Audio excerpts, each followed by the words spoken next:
کیا اس میں پڑھایا جا رہا ہے؟ جس دیش میں 3 لاکھ سے زیادہ مدرسے چل رہے ہوں، جس دیش میں 2 لاکھ سے زیادہ مسجدیں ودیمان ہو، ان میں تیاری کیا ہو رہی ہے؟ دن رات بول رہے لا الہ الا اللہ، 5 بار بولتے ہیں، 5 بار نماز پڑھی جاتی ہے، اور شروعات اسی سے کرتے ہیں کہ کوئی نہیں ہے، لا مانے نہیں ہے کوئی بھی اللہ کے جیسا، اور محمد الرسول اللہ، ارتھات محمد ہی اس اللہ کا رسول ہے، ان 2 کے علاوہ اور کسی کو ہم پوجیں گے نہیں، مانیں گے نہیں۔ ہم مسلمان خدا کو عربی لفظ اللہ سے کیوں پکارتے؟ اس کی وجہ ہے، ہم مسلمان اللہ سبحانہ و تعالیٰ کو اللہ لفظ سے کیوں پکارتے بنسبت انگلش ورڈ گاڈ سے؟ کیونکہ باقی جتنے لفظ ہے وہ زبان میں اس سے کھلواڑ کر سکتا ہے انسان۔ مثال کے طور پہ جو لوگ انگلش میں کہتے ہیں گاڈ یا خدا یا دیو، یہ جتنے الفاظ ہے اس سے ایک انسان کھیل سکتا ہے۔ مثال کے طور پہ گاڈ ہے، اگر آپ ایس لگائیں گے تو ہو جائے گا گاڈز، پلورل آف گاڈ۔ اللہ کا کوئی پلورل نہیں، کوئی جمع نہیں۔ اگر آپ ایس لگاتے گاڈ کو انگریزی میں تو گاڈز ہو جاتا ہے، خدا کی جمع، جو اسلام میں قل هو اللہ احد، اللہ ایک ہے۔ اگر آپ ڈی ای ایس ایس جوڑتے ہیں گاڈ کو، ہو جاتا ہے گاڈس، مطلب عورت خدا۔ اور اسلام میں اللہ سبحانہ و تعالیٰ کا جنس نہیں، نہ وہ مرد ہے نہ عورت ہے۔ اللہ سبحانہ و تعالیٰ علیحدہ ہے، نہ مرد ہے نہ عورت ہے۔ اللہ از یونیک۔ اگر آپ گاڈ کو ایڈ کریں گے فادر، وہ ہو جاتا ہے گاڈ فادر، ہی از مائی گاڈ فادر، ہی از مائی گارڈین۔ اسلام میں اللہ فادر، اللہ ابا نہیں ہے۔ اگر آپ مدر جوڑتے گاڈ کو، ہو جاتا ہے گاڈ مدر۔ اسلام میں اللہ مدر نہیں ہے، اسی لیے ہم مسلم خصوصاً اللہ کو اللہ سے پکارتے ہیں، دوسرے کوئی لفظ سے نہیں، کیونکہ دوسرے الفاظ جو ہے اس سے ایک انسان کھلواڑ کر سکتا ہے۔ مثال کے طور پہ دیو، دیو کو اگر کہے دیو، اگر ای لگا دیں گے تو دیوی ہو گیا۔ دیو نے مذکر، 2 ہو گئے نا، دیو اور دیو، یہاں فیمیل اینڈ میل۔ اسلام میں God is neither female neither male, نہ مرد نہ عورت ہے۔ دیوتاؤں یعنی بہت سے دیو ہو گئے۔ تو اسی لیے ہم مسلمان خصوصاً اللہ کو اللہ سے پکارتے ہیں۔ لیکن جب میں تقریر کرتا ہوں جو غیر مسلم کے سامنے، جسے اللہ سبحانہ و تعالیٰ کے بارے میں صحیح علم نہیں ہے، تو میں لفظ گاڈ استعمال کرتا ہوں، لفظ خدا بھی استعمال کرتا ہوں، جس طریقے سے آج کر رہا ہوں۔ لیکن میں یہ کہنا چاہتا ہوں کہ خدا یا گاڈ اللہ کا صحیح ترجمہ نہیں ہے۔ لوگ اسے نہیں سمجھتے، اسی لیے میں خدا کہہ رہا ہوں یا گاڈ کہہ رہا ہوں، لیکن صحیح معنی میں اللہ کا ترجمہ گاڈ بھی غلط ہے اور خدا بھی غلط ہے۔ اسی لیے ہم مسلمان اللہ کو عربی میں اللہ کہتے ہیں، ورنہ قرآن کیا ہے؟ قل ادعوا اللہ عبد الرحمن ایما تدعوا فلہ الاسماء الحسنی۔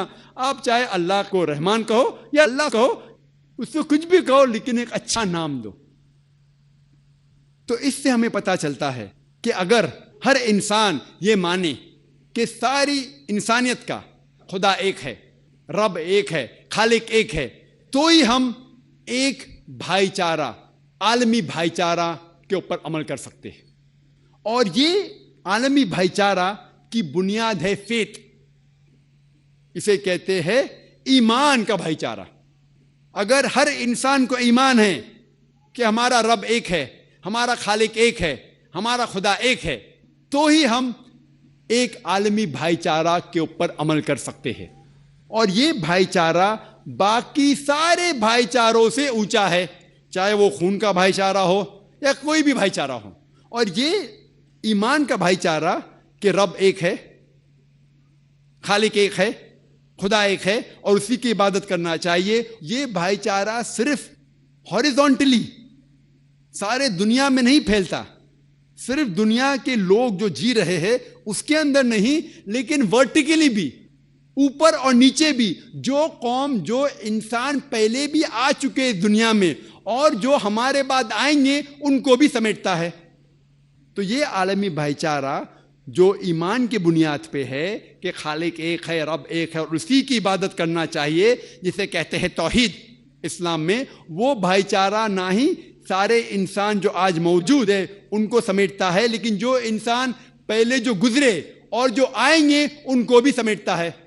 اور یہ بھائی چارہ باقی سارے بھائی چاروں سے اونچا ہے، چاہے وہ خون کے رشتے کا بھائی چارہ ہو. اور اس میں کئی مثال ہے قرآن مجید میں. اللہ تعالیٰ فرماتے سورہ اسراء میں سورہ نمبر 17 آیت نمبر 23 اور 24 میں کہ اللہ کی عبادت کے بعد آپ کو اپنے والدین سے اچھا سلوک کرنا چاہیے، ان کی عزت کرنا چاہیے. اور کوئی بھی ایک یا دونوں اگر ضعیف ہو جائے، ان کی عمر زیادہ ہو جائے، ضعیف ہو جائے، تو ان کو اف تک مت کہو. آپ کے والد یا والدہ، ماں یا باپ، کوئی بھی ضعیف ہو جائے اف تک مت کہو، لیکن ان سے اچھا برتاؤ کرو، اچھا سلوک کرو، اور اللہ سبحانہ و تعالیٰ سے دعا کرو کہ ان پہ کرم کرو جس طریقے سے انہوں نے ہماری پرورش کی. والدین کی بہت عزت ہے قرآن میں، لیکن اس کے باوجود یہ لکھا ہوا ہے کہ اگر والدین اللہ کے خلاف ہے تو اس وقت لکھا ہے سورہ لقمان میں سورہ نمبر 31 آیت نمبر 15 میں کہ آپ والدین کی عزت کرو، لیکن اگر والدین جد و جہد کرے، زبردستی کرے آپ کو اس کی عبادت کرنے سے جو اللہ کے علاوہ کوئی اور ہے، جس کا علم آپ کو نہیں ہے، تو آپ ان کی بات مت مانو، لیکن پھر بھی ان سے اچھا سلوک کرو. والدین کی عزت کرو، لیکن اگر وہ اللہ کے خلاف جائے تو اس وقت ان کی بات مت مانو، لیکن پھر بھی ان کی عزت کرو، ان سے اچھا سلوک کرو. اور کئی مثال ہے قرآن مجید میں، جو نبیوں کی مثال ہے، کئی رسول کی مثال ہے. مثال کے طور پہ قرآن میں ذکر ہے سورہ ہود میں سورہ نمبر 11 آیت نمبر 45 to 47، اس میں نوح علیہ السلام کا ذکر ہے. اور ہم جانتے ہیں prophet Nuh peace be upon him, Nuh علیہ السلام کا ذکر اکثر لوگ جانتے ہیں کہ اللہ سبحانہ و تعالیٰ نے ان کو وحی نازل کی تھی کہ ایک بارش ہوئیں گی، فلڈ آئیں گا، اسی لیے ایک کشتی بناؤ، ایک آگ بناؤ. اور نوح علیہ السلام نے کشتی بنائی. لیکن نوح علیہ السلام اللہ سبحانہ و تعالیٰ سے دعا کرتے کہ آپ میرے فیملی ممبرس کو، میرے جو گھر کے لوگ ہیں ان کو آپ بچائیں گے. اور اللہ تعالیٰ وعدہ کرتے کہ میں آپ کے فیملی ممبرس کو، آپ کے گھر کے لوگ کو بچاؤں گا. اور پھر نوح علیہ السلام ایک بڑی کشتی بناتے. کچھ لوگ ان کے اوپر یقین کرتے، اکثر لوگ یقین نہیں کرتے. اور ان میں سے ایک ہوتا ہے ان کا بیٹا، جو کہتا ہے کہ بارش کیسا ہو سکتی ادھر. وہ کہتا ہے اگر بارش آئیں گی تو میں ایک پہاڑ کی اونچی چوٹی پہ جا کے چڑھ جاؤں گا. وہ نوح علیہ السلام کی بات نہیں مانتا، اپنے والد کی بات نہیں مانتا. کچھ وقت بعد بارش آتی ہے، فلڈ ہو جاتا ہے، کشتی اونچی ہوتی جاتی اور پانی اونچا ہوتے جاتا ہے. اور نوح علیہ السلام کے بیٹے پہاڑ کی چوٹی پہ جا کے بیٹھ جاتے ہیں، بولتے کہ میں یہاں محفوظ رہوں گا. پانی بڑھتا جاتا ہے، پھر انہیں پتہ لگتا ہے کہ وہ غلط تھے، اور پانی اس چوٹی کے اونچائی تک پہنچتا ہے. وہاں جب نوح علیہ السلام کے بیٹے پکارتے مدد کے لیے اپنے والد سے کہ مجھے بچاؤ، تو نوح علیہ السلام اللہ سے فرمائش کرتے کہ آپ نے تو وعدہ کیا تھا مجھے کہ آپ میرے فیملی کے لوگ کو بچائیں گے، آپ میرے فیملی ممبرس کو بچائیں گے.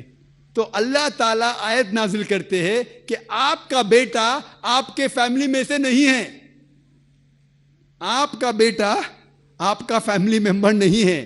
مطلب یہ ایمان کا بھائی چارہ خون کے بھائی چارے سے کہیں اونچا ہے. اور نوح علیہ السلام کا بیٹا ڈوب جاتا ہے. اسی طریقے سے ذکر ہے قرآن مجید میں سورہ توبہ سورہ نمبر 9 آیت نمبر 114 میں کہ ابراہیم علیہ السلام اپنے والد جو بت پرست کرتے تھے ان کے خلاف جاتے ہیں تو ان کے والد ان کو گھر سے نکال دیتے. پھر بھی وہ ان کی عزت کرتے، لیکن کہتے وہ غلط تھے، وہ گھر سے باہر چلے جاتے. ذکر ہے قرآن مجید میں سورہ تحریم میں سورہ نمبر 66 آیت نمبر 10 میں کہ لوط علیہ السلام کی بیوی ان کا کہنا نہیں مانتی. نبی تھے، ان کی بیوی نے کہنا مانی، ان کی بیوی تباہ ہو گئی. ہمیں قرآن مجید کے اندر ایک ایگزامپل ملتا ہے سورہ تحریم میں سورہ نمبر 66 آیت نمبر 11 میں کہ فرعون کی بیوی، فرعون ایک ظالم انسان، اس کی بیوی اچھی حضرت آسیہ. سورہ تحریم سورہ نمبر 66 آیت نمبر 11 میں حضرت آسیہ دعا کرتے اللہ تعالیٰ سے کہ آپ مجھے جنت میں گھر دو. فرعون جو سب سے ظالم انسان اس ٹائم کا، اس کی بیوی الحمدللہ مومنہ.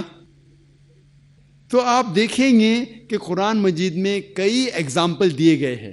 اور یہ بھائی چارہ جو ایمان کا بھائی چارہ ہے کہ خدا اللہ ایک ہے، رب ایک ہے، خالق ایک ہے سارے انسانیت کا، صرف اسی کی عبادت کرنا چاہیے، وہ بھائی چارہ باقی سب بھائی چارے سے اونچا ہے. اور صرف یہی ایک نقطہ ہے جس کے وجہ سے ساری دنیا کے انسان ایک ہو سکتے ہیں اور ایک بھائی چارے کے اندر آ سکتے ہیں. میں اس تقریر کو ختم کرتا ہوں قرآن کی آیت سے، سورہ نساء کی سورہ نمبر 4 آیت نمبر 1، جس میں اللہ تعالیٰ فرماتے یا ایھا الناس اتقوا ربکم الذی خلقکم من نفس واحدہ خلق منہا زوجہا، کہ یا انسانوں میں نے تم کو بنایا ایک انسان سے، ایک مرد سے، اور اس سے پیدا کیا اس کی بیوی، اور آپ اس رب کی عزت کرو اور اس رب کی عبادت کرو. وآخر دعوانا